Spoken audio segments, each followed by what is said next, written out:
오랫동안 회개에 대해서 꾸준하게 말씀을 쭉 나눴었습니다. 요즘은 회개에 대한 메시지가 많이 사라진 시대죠. 그래서 사람들이 회개에 대한 이야기들을 잘 하지 않습니다. 왜냐하면 회개의 메시지를 싫어하기 때문이죠. 거북하고 회개에 대해서 잘 생각하길 싫어합니다. 그러나 우리가 왜 회개에 대해서 거북해할까? 사실은 성경 말씀에 보면 이 회개는 어렵고 거북하고 불편한 것이 아니라 부담스러운 것이 아니라 회개는 기쁘고 즐거운 일이라는 것을 우리가 알 수 있습니다.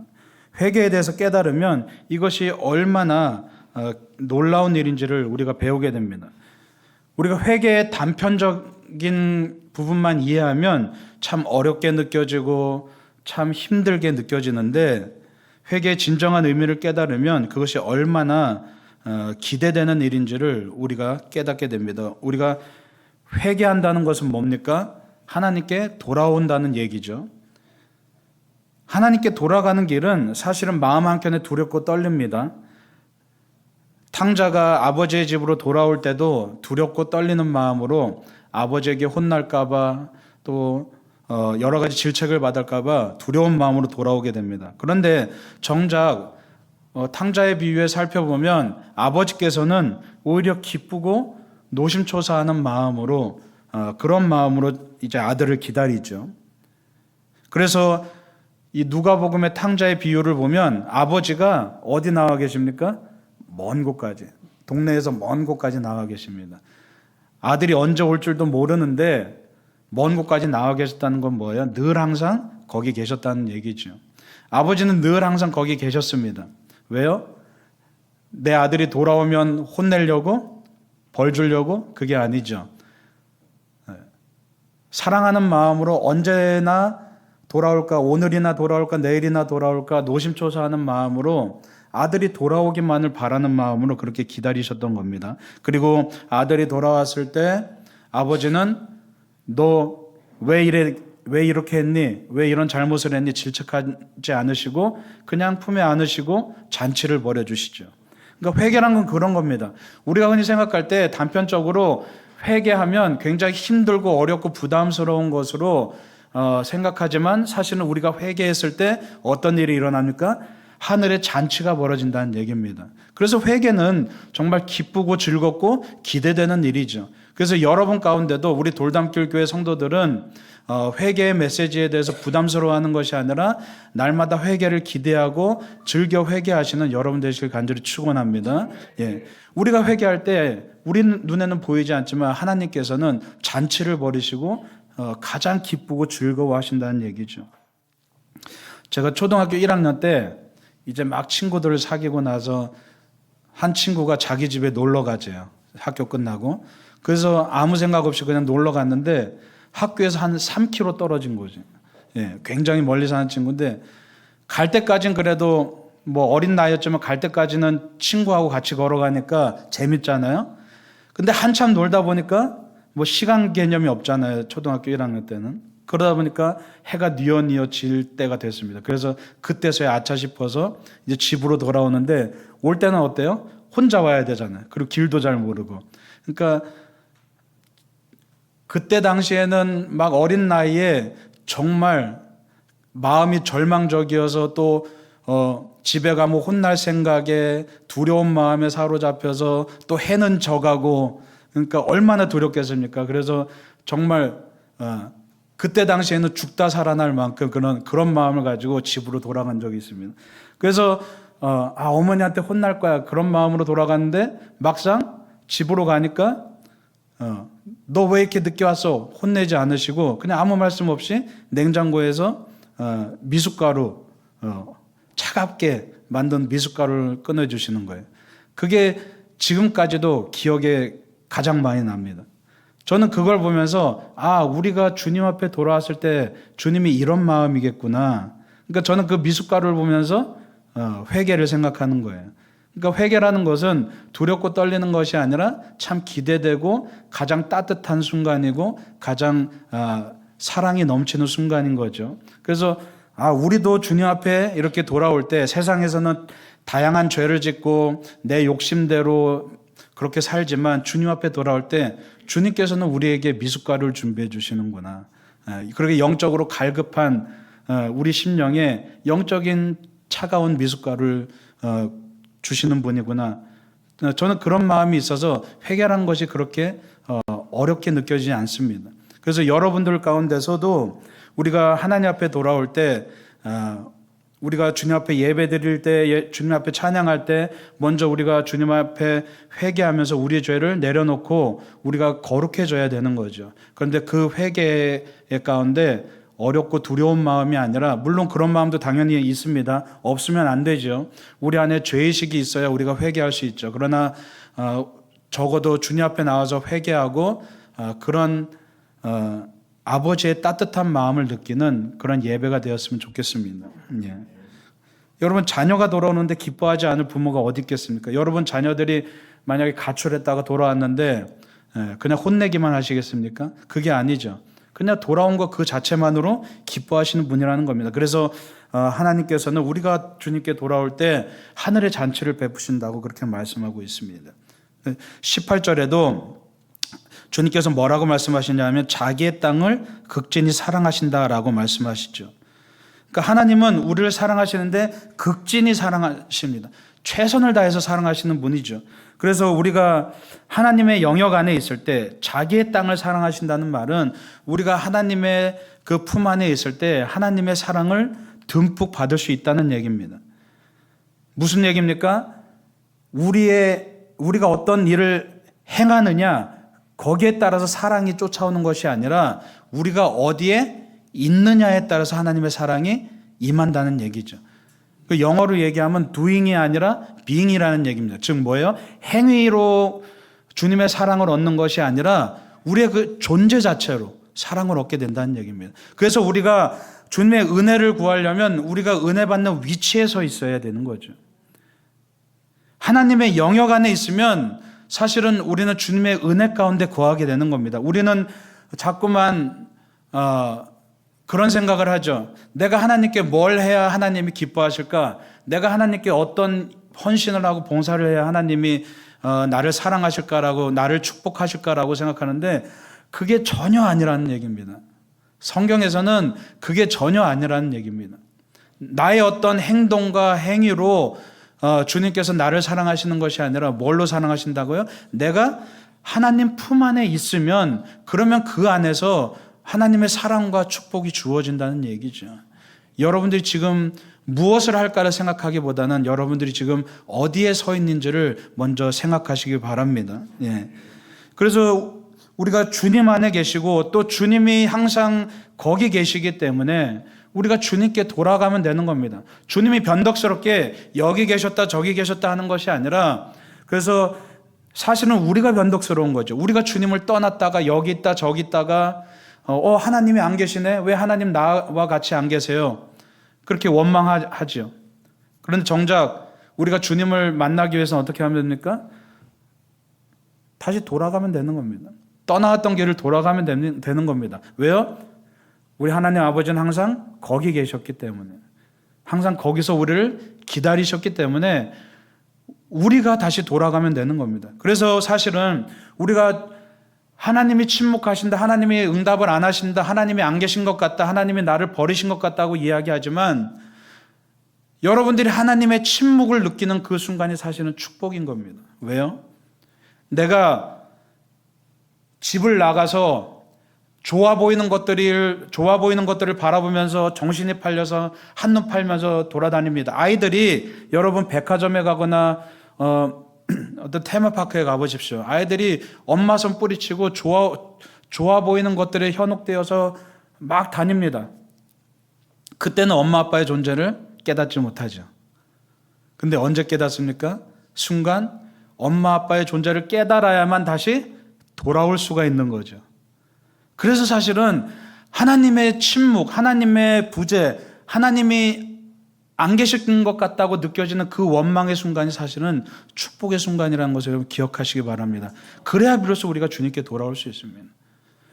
하나님을 모르는 사람들은 하나님의 품을 떠났다는 것조차도 모르기 때문에 하나님께 돌아올 수가 없습니다.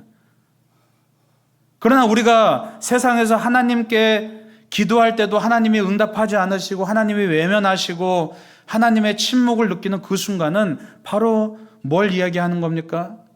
하나님께 돌아올 때, 하나님의 그 자리에 돌아가야 할 때를 우리가 깨닫는다는 얘기입니다.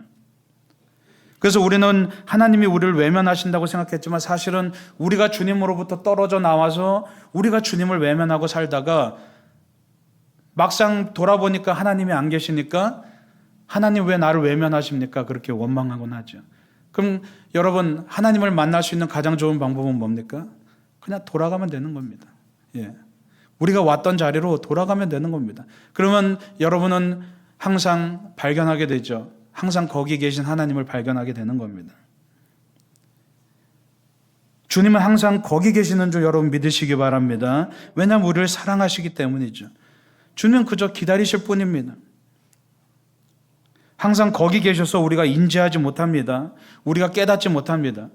마치 우리가 이 공기를, 우리와 항상 함께하는 이 공기를 날마다 인지하지 못하고 아무 생각 없이 살아가는 것처럼 하나님은 우리와 항상 함께 하시고 항상 거기 계시는데 우리가 너무 하나님이 항상 함께 하시다 보니까 그 소중함을 인지하지 못하면서 살아간다는 얘기입니다. 23절에 보면 주님께서 우리에게 적당한 비를 내려주시겠다고 말씀하십니다. 이 적당한 비가 바로 축복이라는 얘기입니다. 적당함이라는 것이 축복이라는 얘기입니다. 때로는 우리가 적당히 믿는 것이 잘못된 믿음이고 잘못된 신앙인 것으로 생각되죠. 예, 물론 그렇습니다. 그러나 또 한편에서 생각해 보면 주님께서 우리에게 주시는 이 적당함, 일상의 조화로움, 일상의 적당함이 사실은 하나님이 주시는 날마다 주시는 시시때때로 주시는 가장 큰 축복이라는 얘기입니다. 우리는 주님께 축복을 구할 때 항상 뭘 구합니까? 뭔가 특별한 일을 구하죠. 주님, 내게 뭔가 특별한 일을 행해 주십시오. 주님, 내게 뭔가 특별한 능력을 주십시오. 뭔가 이 특별함을 자꾸만 요청하면서 그것이 축복이라고 생각합니다. 그러나 우리가 되돌아보면 우리에게 주어지는 이 삶, 때로는 무료하고 때로는 지루해 보이는 이 삶이 얼마나 큰 축복인 줄을 우리가 깨달았으면 좋겠습니다. 여러분, 우리가 고통스럽다고 이야기하는데 어떨 때 고통스럽다고 이야기합니까? 내 일상이, 내 조화로운 일상이 조금이라도 깨어질 때 우리는 고통이라고 이야기하죠. 그 얘기는 뭡니까? 우리의 일상이 날마다 조화로운 것 자체가, 깨지지 않고 조화로운 것 자체가 사실 하나님이 주시는 가장 큰 축복이라는 얘기입니다. 우리는 조금만 조화가 깨져도, 조금만 내 일상에서 금이 가도 우리는 괴로워하고 원망하고 고통스러워합니다. 여러분, 과학적으로도 보면 세상의 이치는 무질서로 흘러갑니다. 무질서가 자연스러운 겁니다.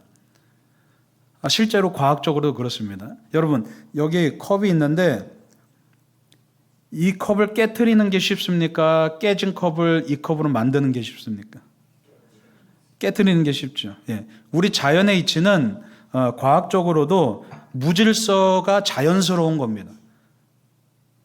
그런데 우리의 일상을 보십시오. 그렇게 본다면 이 자연스러운 이치 가운데 우리의 일상, 우리가 자연스럽다고 느끼는 이 일상이 얼마나 조화롭습니까? 얼마나 질서가 가득합니까?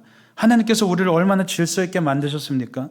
날마다 동일하게 같은 숨을 쉬고 살아가고 동일하게 우리가 하루하루를 보낼 수 있다는 것이 얼마나 수많은 그 질서들이 모여서, 조화로움이 모여서 우리가 그 하루하루를 살아가게 되는 거라는 얘기죠. 바로 하나님께서 날마다 순간순간마다 우리에게 일하지 않으시면 우리는 무질서해질 수밖에 없습니다. 이 컵이 그냥 떨어뜨리면 깨지는 것처럼 우리의 삶도 주님이 단 한순간도 개입하지 않으시면 우리의 삶은 깨질 수밖에 없다는 얘기입니다. 그런데 우리는 우리의 일상 속에서 24시간 365일 매 초마다 우리에게 주시는 그 하나님의 일상의 축복을 깨닫지 못한 채로 그것이 마치 당연한 것처럼 그렇게 여기면서 자꾸만 주님 앞에 특별한 것을 우리가 요구하면서 주님, 뭔가 특별한 축복을 주십시오. 내 일상은 너무 무료하고 지루합니다. 뭔가 특별한 은사를 주시고 뭔가 특별한 걸 주십시오라고 이렇게 이야기하곤 합니다. 그래서 여러분 오늘 말씀을 통해서 주님께서 주시는 그 적당한 비가 얼마나 큰 축복이라는 것을 우리가 깨닫고 정말 여러분들에게 주어진 그 일상이 얼마나 큰 축복인지를 여러분 기억하시는 그런 시간 되시길 간절히 축원합니다. 예. 그래서 하나님은 이 평온함을 지키시기 위해서, 하나님은 우리 안에 주시는 그 평안함을 지키시기 위해서 끊임없이 우리를 보호하시고 우리를 인도하시는 분입니다.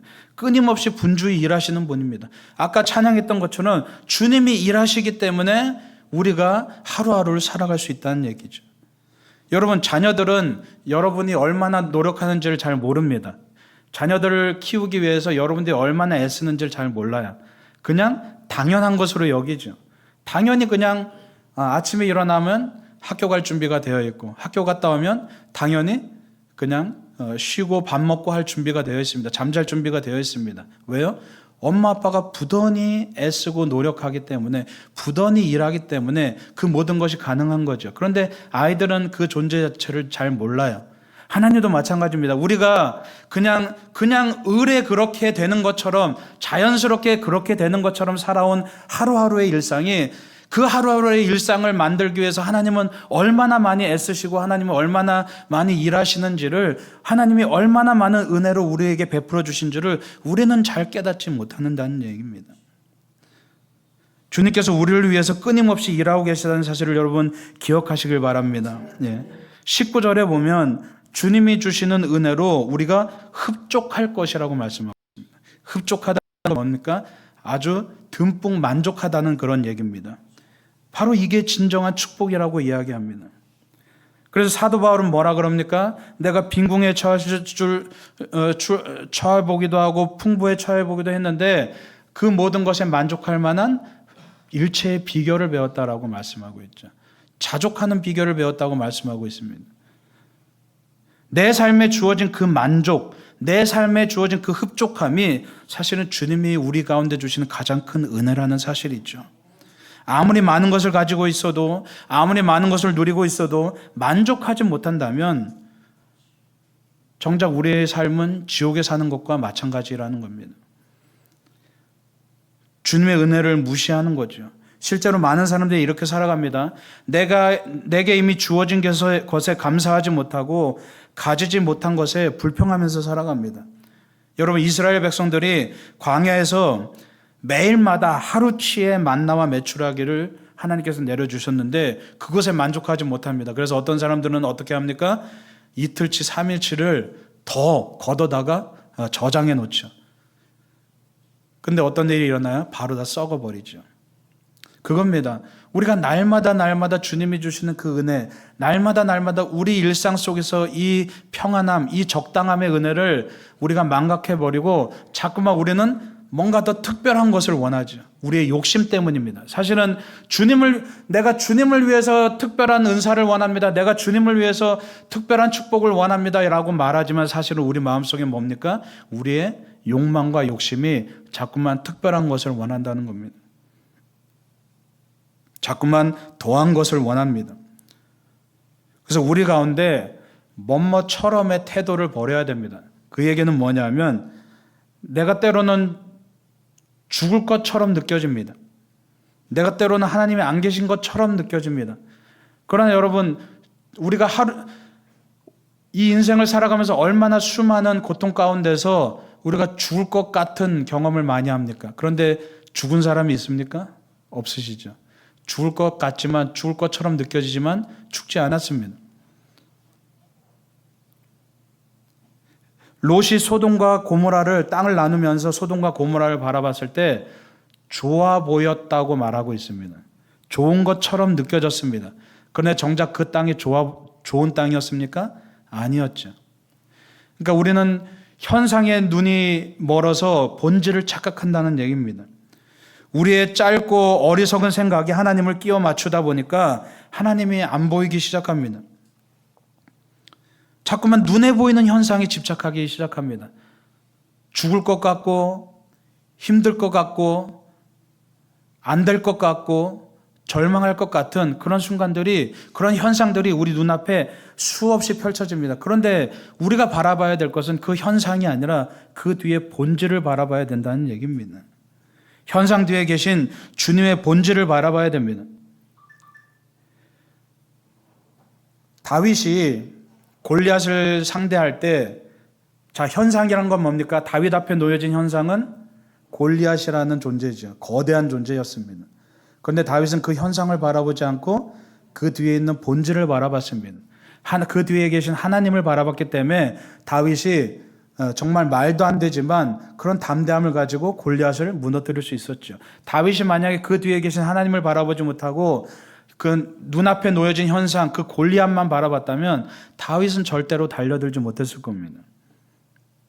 여러분은 삶 가운데, 여러분의 일상 가운데 다양한 현상들이 지나쳐갑니다. 그런데 우리가 그 현상에 집중하다 보면 자꾸만 내 삶이 고통스럽고 힘들고 죽을 것 같이 느껴질 때가 얼마나 많습니까? 그런데 그럴 때마다 우리는 뭘 바라봐야 됩니까? 그 뒤에 있는 하나님을 바라봐야 될 줄 믿으시기 바랍니다. 본질을 바라봐야 됩니다. 그 뒤에서 하나님이 어떻게 역사하시는지. 때로는 좋은 일들이 있고 때로는 나쁜 일들이 있지만 그 좋은 일들과 나쁜 일들이 중요한 것이 아니라 그 뒤에서 하나님이 어떤 역사를 하시는지를 우리가 바라봐야 된다는 거죠.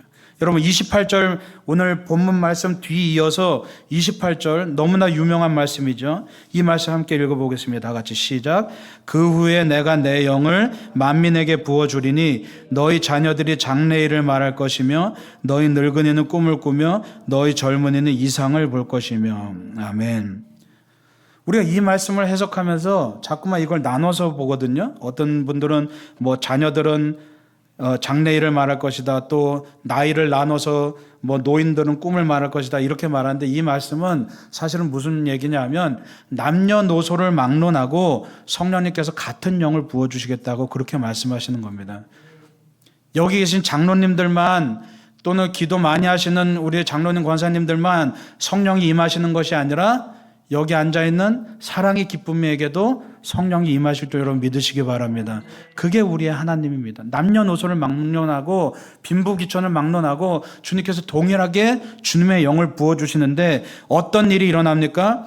자녀들은 장래일을, 늙은이는 꿈을 꾸고 젊은이는 이상을 볼 것이다. 이 얘기는 뭐냐 하면 뭔가 우리가 뭐 갑자기 무슨 뭐 예언을 하고 이런 말씀이 아니라 사실은 동일하게 성령님께서 우리에게 같은 영을 부어주시는데 우리가 영적인 사람이 되고 성령님이 우리 안에 임하시면 무슨 얘기예요? 현상을 바라보는 것이 아니라 그 뒤에 있는 본질을 바라보게 된다는 얘기입니다. 꿈이란 게 뭡니까? 이상이란 게 뭡니까? 바로 영적인 눈을 뜨게 된다는 얘기예요. 눈에 보이는 육적인 눈으로 눈에 보이는 것을 바라보는 것이 아니라 우리가 꿈과 이상을 가지고 비전을 가지게 되면 영적인 눈이 뜨여서 우리 눈앞에 현상을 바라보는 것이 아니라 그 뒤에 계신 하나님의 놀라운 섭리를 우리가 깨닫게 된다는 그런 얘기입니다. 여러분 우리가 세상의 가치관을 가지고 살면 본질을 망각해 버립니다. 그러면 우리가 나타나는 현상에 좌지우지됩니다. 그러나 우리가 하나님의 뜻과 영적인 비전을 가지게 되면 우리의 일상 가운데 계신 하나님을 발견하게 될 줄 믿으시기 바랍니다. 그것이 바로 진정한 일상의 축복이라는 겁니다.